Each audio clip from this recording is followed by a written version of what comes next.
迎收看关东妹的时尚瞎宝。近年带有拼贴元素的牛仔外套其实都很猛，哪个明星没有一件刺绣的牛仔外套都不好意思出街了呢？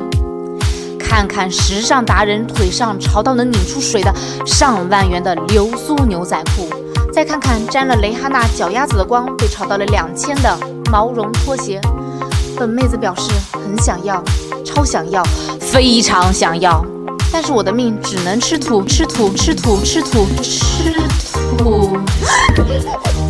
but 记住如我，有办法了呢。